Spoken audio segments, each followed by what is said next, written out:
kita akan lanjutkan dalam sesi diskusi. Kami lanjutkan dengan pembicara kedua. Mohon ditampilkan CV dari Bapak Dr. Rahmat Kurnia. Panitia, bisa ditampilkan. Baik, demikian Bapak Rahmat Kurnia. Nama lengkapnya beliau Dr. Insinyur Rahmat Kurnia, nama panggilannya Bro Rahmat. Beliau adalah dosen di Sumber Daya Perairan IPB University. Riwayat pendidikan S1 di IPB juga Tad ya. S1, S2, S3 dan kemudian juga punya riwayat pendidikan di Pondok Pesantren Al-Misbah di Bandung dan juga di pesantren Azhar di Bogor. Jadi kami ingin dapat gambaran bagaimana mengelola sumber daya ikan dari perspektif Islam. Tadi bapaknya disinggung oleh Bapak Prof. Mindauri. Kami ingin lebih dalam lagi kaitannya dengan kajian Islam sehingga kemudian kita memiliki semangat di dalam mengelola sumber daya perikanan ini. Kami persilakan pada Bapak Rahmat, waktu juga sama 20 menit ke depan. Mari. Baik, terima kasih Mas Agus. Assalamualaikum warahmatullahi wabarakatuh. Waalaikumsalam warahmatullahi wabarakatuh. Alhamdulillah ya. Terima kasih Prof. Rohmin ya, ilmunya perkembangan perikanan kita ya sangat-sangat bermanfaat.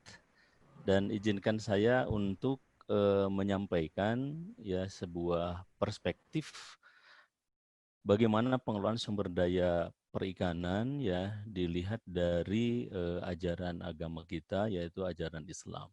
Saya ingin mengawali ya pertemuan ini dengan beberapa ayat yang saya pikir penting sekali untuk menjadi inspirasi kita. Inna fi khalqis samawati wal ardi wa ikhtilafil laili wan nahar la ayatil liulil albab.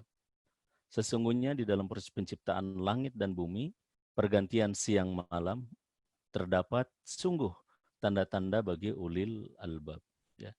Padahal kita tahu tidak mungkin berbicara laut, tidak mungkin berbicara perikanan, ya itu tanpa berbicara pergantian siang dan malam, itu tidak mungkin. Itu tidak mungkin. Ya. Nah, hanya kadang-kadang kita aktif di perikanan, kelautan, ya, tetapi kita tidak menjadikan ini sebagai inspirasi. Saya pikir penting sekali untuk kita jadikan inspirasi, bahkan pegangan, ya. Alladzina yadhkuruna Allah qiyaman wa qu'udan wa 'ala junubihim wa yatafakkaruna fi khalqis samawati wal ard rabbana ma khalaqta hadza batila subhanaka faqina adzabannar. Ya. Nah, ternyata ulil albab, ilmuwan, cendekiawan yang seperti itu adalah yang mengingat Allah, berdiri, duduk, ya, berbaring serta berpikir tentang ciptaan Allah. Di sini ya para ulama ya, ini bahasanya ilmu balaghah ini ya. Sebenarnya bisa dikatakan wa yatafakkaruna khalqas samawati wal ard, langsung tanpa fi.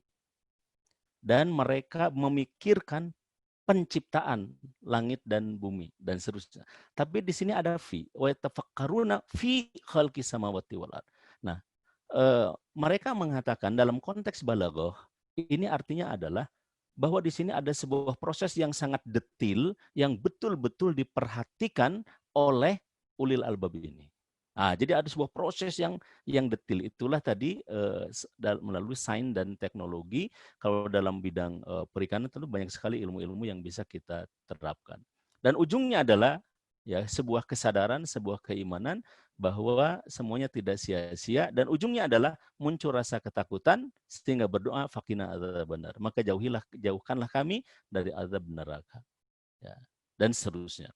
Nah, saya pikir ini adalah sebuah inspirasi bagi kita sebagai cendekiawan ya, ilmuwan muslim ya, sekalipun kita sehari-hari berkecimpung di dalam dunia perairan, perikanan, kelautan, ya berbagai macam biota ya, mulai dari yang kecil sampai yang besar, itu plankton sampai kepada ikan dan seterusnya ya. Kita penting untuk menjadikan Islam ini adalah sebagai basis ya di dalam pengembangan pekerjaan kita atau keilmuan kita ini, dan kita niatkan untuk menjadi ulul albab.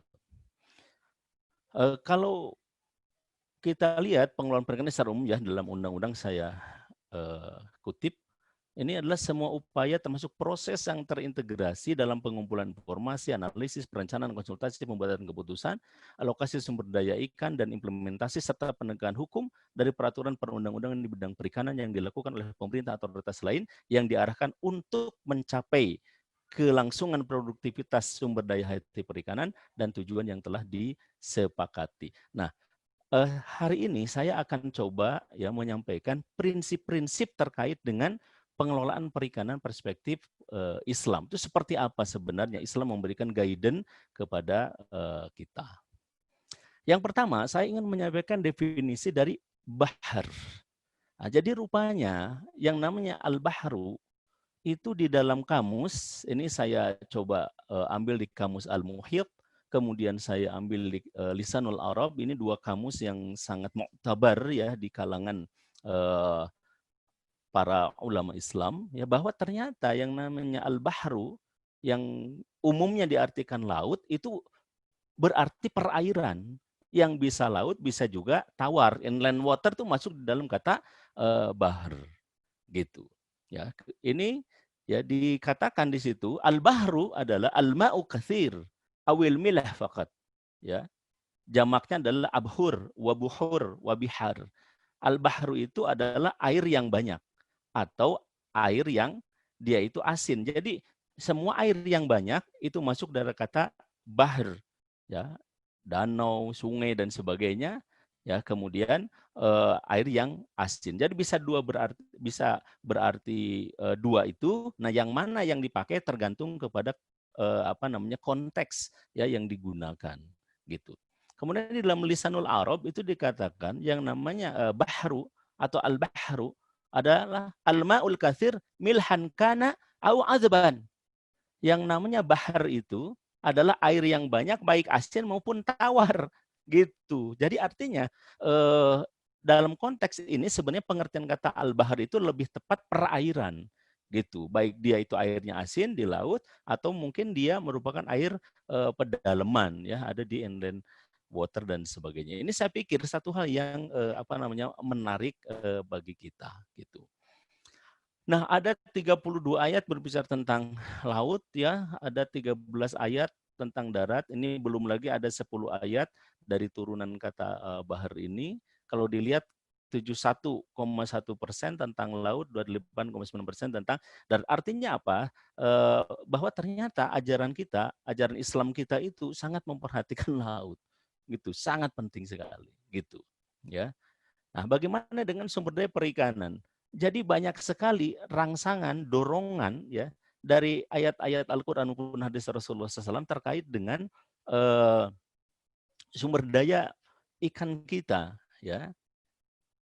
Di dalam surat misalnya An-Nahl ayat 14, wa huwallazi sakharal bahra ya, dan dialah yang telah menundukkan ya lautan ya kepada kalian litakulu minhu lahmung tariya ya wa tastakhriju minhu hilyatan talbasunaha wa taral fulka mawakhira fihi wa litabtagu min fadlihi wa la'alakum tashkurun.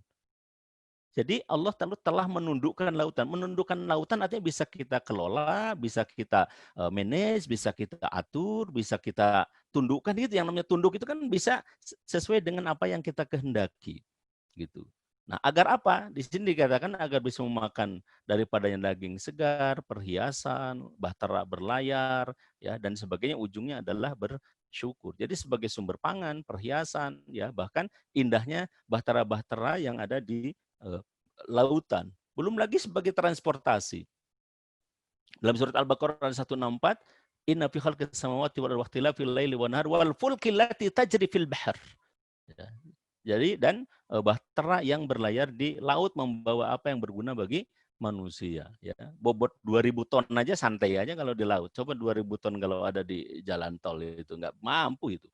Sangat luar biasa ya. Nah, begitu juga Allah tuh mengisyaratkan bahwa di laut itu ada yang bisa ditangkap, ada yang bisa dibudidayakan, baik ikan dalam arti luas ya, maupun biota lain seperti ya rumput laut dan lain-lain. Ya, coba di sini dikatakan uhilla lakum saydul bahri wa ta'amuhu mata'alakum walisayyarah. Ya. Dihalalkan bagi kamu, di sini dikatakan saydul bahr, binatang buruan laut. Kalau di tafsir dikatakan saydul bahr itu yang ditangkap, ya, yang ditangkap. Ya, kemudian wa ta'amuhu mata'alakum, dan makanan laut. Ini makanan laut, makanan yang berasal dari laut. Nah, ini ada yang memahami, ya, dia berarti tidak diburu, tidak ditangkap. Nah, kalau dalam konteks kita sekarang barangkali dibudidayakan gitu. Jadi ada yang ditangkap, ada yang dibudidayakan. Dan makanan bukan hanya berupa ikan di sini, bisa macam-macam, ya. Nah, ini barangkali yang penting bagi kita. Ujungnya apa? Wattaqullaha alladzi ilaihi tusyarun. Bertakwalah kamu kepada Allah yang kepada dialah kalian dikembalikan. Kemudian kita juga ini adalah sebagai sumber penghidupan secara umum. Jadi bisa kita hidupkan ekonomi, ya. Ekonomi laut itu sangat-sangat bisa kita lakukan, dan Al-Qur'an telah mengisyaratkan dalam surat Al-Jathiyah ayat 12. Allahu lazi sakhkhara lakumul bahra litajriyal fulku fihi bi amrihi wa litabtagu min fadlihi wa la'alakum tashkurun. Ini menarik sekali, walitabtagu min fadlihi, supaya kalian mencari fadlihi, kurnianya, yakni rizki dari Allah Subhanahu wa taala. Jadi sangat-sangat luar biasa Al-Qur'an merangsang kita, ya, terkait dengan masalah itu. Nah, ini diantaranya tafsir, saya kutipkan tafsir Imam Ibnu Katsir, ya, ketika memahami litajriyal fulku artinya adalah wahya sufunu fihi bi amrihi ta'ala fa innahu huwallazi amara al-bahra ayahmilaha wa litabtagu min fadli ay fil mutajir wal makasib. Jadi agar kalian mendapatkan kurnianya, yaitu dengan cara berupaya mendapatkan penghidupan, ya, dan pendapatan. Walalakum tashkurun, ya, ay ala husulil manafi'il majlubati ilaikum minal aqalimi an-naiyah wal afatil qasiyah. Jadi ujungnya adalah kita harus bersyukur atas apa yang didapatkan. Nah, lalu Al-Quran juga mengisyaratkan bahwa ini bisa laut, bisa tawar yang harus kita kelola itu. Ya, di dalam surat Fatir ayat 12 itu menarik sekali. Wa ma yastawil bahrani hadza adbun furatun sa'igun syarabuhu wa hadza milhun ujaj. Tidak sama antara dua bahar. Yang ini tawar dan segar, sedap diminum, yang itu asin lagi pahit. Nah, berarti ada dua bahar itu.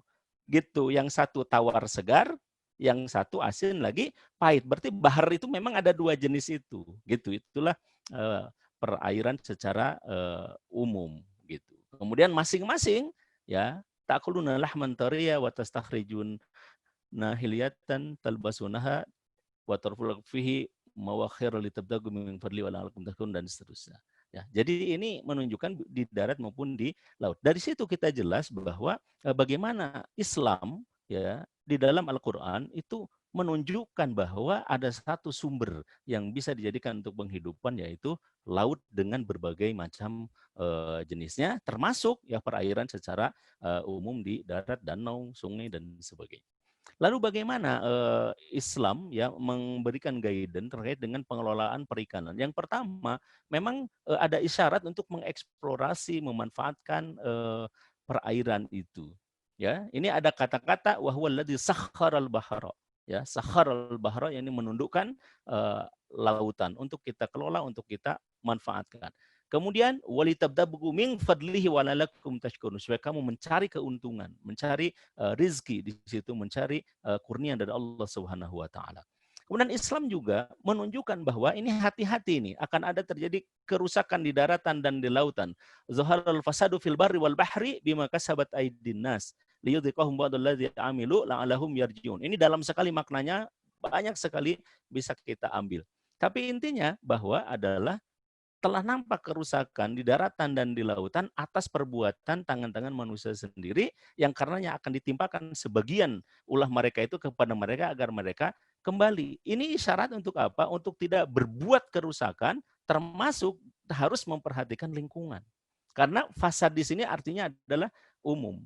Nah, la'alakum yarji'un, yakni supaya kembali kepada ajaran Allah Subhanahu wa taala, kembali kepada aturan Allah Subhanahu wa taala. Nah, ingat, aturan Allah itu ada dua jenis.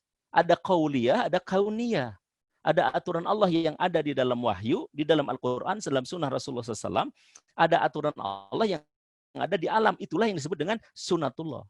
Gitu. Aturan Allah yang ada di wahyu dengan cara mengkaji Al-Quran, mengkaji sunnah, aturan Allah yang ada di alam yaitu sunnatullah melalui sains dan teknologi itu. Jadi dua-duanya ini memang harus kita pegang ini sebagai orang-orang yang berkecimpung di dalam dunia perikanan. Nah, saya ingin sampaikan prinsip dasar atau katakanlah pola dasar ya dalam pengelolaan ini. Jadi kita diberikan ya Al-Quran dan As-Sunnah. Nah, dari Al-Quran dan Sunnah itu kita akan tahu bagaimana hukum halal haram, kepemilikan dan sebagainya, termasuk terkait dengan pengelolaan sumber daya perikanan. Quran juga dia memberikan ya dorongan untuk mendalami sains dan teknologi. Nah, supaya sains dan teknologi ini terarah, di sini perlu iman dan takwa.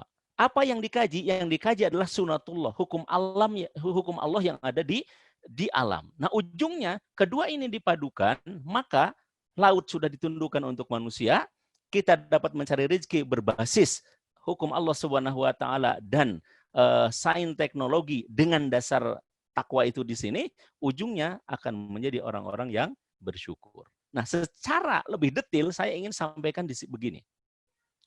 Jadi kalau Allah SWT menurunkan kepada kita Al-Quran, Allah menurunkan hukum-hukum halal haram kepemilikan. Dalam konteks pengelolaan, maka Al-Quran dan hadis sudah berbicara pada kita apa saja ikan yang halal dan haram dimakan. Apa saja. Mana yang boleh diupayakan, mana yang tidak. Di dalam Al-Quran dan Sunnah berbicara tentang bagaimana kedudukan kepemilikan perairan. Laut, danau, sungai itu sebenarnya hakikatnya milik siapa. Ya, lalu untuk siapa. Lalu alokasi sumber daya ini bagaimana? Itu terdapat dalam Al-Quran dan Sunnah Rasulullah SAW. Kalau ada yang melanggar, itu ada jenis hukumannya. Nah, jenis hukumannya itu kalau saya telaah itu, ya ada takzir dan mukhalafat dalam konteks pengelolaan sumber daya perikanan itu. Nah, ini didapat dari apa? Didapat melalui pengkajian terhadap nas-nas Al-Quran dan Sunnah Rasulullah SAW. Yang kedua, ini adalah terkait dengan yang sunatullah. Ini adalah berarti sains dan teknologi, yaitu terkait strategi dan teknik pengelolaan. Bagaimana pengumpulan informasi, ini sains dan teknologi ini. Nggak ada di hadis tentang bagaimana ya teknik pengumpulan informasi, ya berapa jumlah N misalnya yang harus didapat, ya gitu. Itu tidak ada. Kemudian analisis, perencanaan konsultasi, ini sains teknologi. Apakah perlu misalnya ada WPP, wilayah pengelolaan perikanan, itu sains dan teknologi yang menentukan. Gitu ya. Kemudian apakah overfishing atau tidak, batasannya seperti apa, lalu apakah berapa sih yang tonase kapal yang diperbolehkan, lalu berapa banyak gitu ya, kemudian berapa mesais yang diperkenankan dan lain-lain gitu ya. Nah, ini berbasis kepada sains dan teknologi melalui pengkajian, penelitian, monitoring, evaluasi, pendapat pakar dan sebagainya. Nah, kalau dua ini dilakukan, ya, jadi di sini sebagai individual adalah basisnya iman dan takwa, kemudian menguasai sains dan teknologi, serta diterapkan secara sistemik hukum-hukum yang berasal dari Al-Quran dan Sunnah, ini dipadukan insya Allah itu akan menghasilkan pengelolaan sumber daya ikan yang lestari, baik sumber dayanya maupun manusianya. Kira-kira begitu. 5 menit lagi, Pak Rahmat. Kenapa? 5 menit lagi. Insya Allah cukup ya. Nah, ini menurut Imam Syafi'i dan Maliki, ini semua hewan laut halal. Jadi luar biasa sumber dayanya, ya. Oke. Di dalam hadis Rasulullah dikatakan huwa tahuru ma'hul hilum maitutu. Ya, jadi laut itu ya suci airnya, halal bangkainya. Bangkainya aja halal, apatah lagi yang hidupnya. Sangat luar biasa. Ya, kemudian perairan baik laut maupun inland waters ya, dia adalah milik umum. Ya. Al-muslimun syurakaun fi thalas, fil ma wal kalla wan nar, rawahu Abu Daud. Kaum muslimin itu berserikat dalam 3 hal, dalam air, di dalam al-kala ya, hutan, dan di dalam energi. Kemudian Ibnu Majah meriwayatkan salasun la yamnauna al-ma wal kalla wan nar. Ada 3 yang tidak boleh dilarang seseorang itu ya, yaitu air, kemudian padang rumput ya, termasuk hutan di dalamnya, kemudian energi. Kemudian dari Ibnu Abbas dikatakan annasu syuraka'un fi thalas, alma wal kala wan nar. Manusia, seluruh rakyat itu berserikat dalam 3 hal, air, kemudian hutan, ya, padang rumput, kemudian dan energi. Ma ya'ni annal ma kal anhari wal bihari wa syawaituha wal ahwadil ma'iyah. Nah, jadi yang dimaksud dengan ma di sini itu umum. masuknya sungai-sungai, ya, kemudian lautan, kemudian pantai, pesisir dan sebagainya. Nah, gitu. Jadi intinya adalah milik umum. Nah, sehingga saya ringkaskan, laut, perairan pedalaman dan sebagainya itu adalah milik umum. Nah, yang namanya milik umum kalau kita kaji banyak hadis, intinya apa? Itu milik bersama. Pemerintah adalah wakil masyarakat untuk mengelolanya. Tapi itu bukan milik pemerintah, bukan. Itu adalah milik bersama, milik seluruh rakyat. Sehingga tidak boleh dijual, tidak boleh diberikan kepada yang tidak berhak, yang bukan rakyat dan sebagainya. Tidak boleh dimonopoli oleh segelintir pihak. Tidak diserahkan kepada asing. Masyarakat harus diberi akses untuk memanfaatkannya, dikelola untuk kepentingan dan kesejahteraan masyarakat, tentu memperhatikan sustainability. Gitu. Nah, dengan cara seperti ini, nah nanti kita bisa menerapkan aturan-aturan. Ini sistemnya demikian yang terdapat di dalam sunnah Rasulullah SAW, khususnya dalam hadis tadi. Nah, jadi kalau kita lihat tadi lingkungan diperhatikan, sumber dayanya, baik manusia maupun alamnya, penerima manfaatnya dan sebagainya, ya dengan asas optimal, berkelanjutan dan berkeadilan. Bagaimana terkait dengan sanksi? Nah, saya coba pelajari ya sanksi-sanksi itu di dalam Islam itu jenis pelanggaran itu ada dua, ada pelanggaran terhadap hukum Allah Subhanahu wa taala yang telah digariskan, ada pelanggaran terhadap peraturan yang dikeluarkan oleh pemerintah, oleh penguasa, oleh kebijakan. Nah, pelanggaran terhadap hukum syara ini ada dua sanksinya, ada hudud, ada jinayat. Kalau hudud itu pelanggarannya jelas, lalu hukumannya jelas dan tidak bisa dirubah gitu. Kalau jinayat pelanggarannya jelas, melanggar hukum Allah, kemudian sanksinya itu masih ada kemungkinan berubah ya. Kalau pembunuhan misalnya itu bisa berubah kalau dimaafkan oleh ahli warisnya. Nah, ada juga takzir. Kalau takzir itu melanggar aturan Allah tetapi tidak jelas hukumnya. Contoh misalnya, ada orang menangkap ikan pakai bom. Nah, bom itu jelas melanggar hukum Allah, melanggar aturan Allah, melanggar syariat Islam, melanggar karena dia melakukan kerusakan bom. Tapi bom ikan di hadis itu tidak ada, itu pelanggaran bom ikan itu harus diapakan. Nah, aturannya boleh kita buat, itu adalah takzir.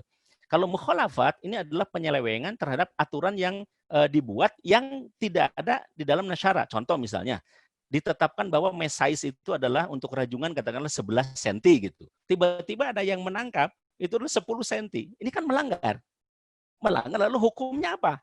Nah, itu adalah mukhalafat. Jadi dibuat aturannya di luar Quran Sunnah, itu diperkenankan, kemudian hukumannya itu juga dipersilakan. Nah, ini yang perlu kita dalami sebagai seorang ilmuwan yang bergerak di dalam pengelolaan perikanan ya, yang mendasarkan dirinya kepada ajaran Islam yang kita anut. Nah, ini pelanggaran terkait dengan pengelolaan perikanan. Nah, ujungnya ya, sumber daya ikan itu ya dalam proses pengelolaannya ada al-i'tibar yang bisa kita lakukan, bisa al-intifad dan bisa al-islah gitu. Nah, kesimpulan saya adalah bahwa ajaran Islam memiliki cara pandang terhadap pengelolaan sumber daya ya alam, termasuk sumber daya perikanan.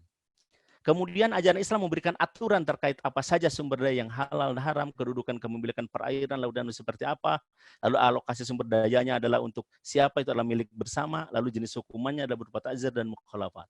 Lalu ajaran Islam mempersilahkan manusia untuk menentukan strategi dan teknis pengelolaan melalui sains dan teknologi berbasis berbasis ilmiah, lalu menetapkan bahwa sumber daya harus diperuntukkan bagi kesejahteraan rakyat. Bukan hanya untuk nelayan, tapi untuk seluruh masyarakat, karena perairan itu milik seluruh rakyat. Nah, saya pikir begitu. Ya, terima kasih. Mohon maaf kalau ada hal-hal yang kurang berkenan. Assalamualaikum warahmatullahi wabarakatuh. Waalaikumsalam warahmatullahi wabarakatuh.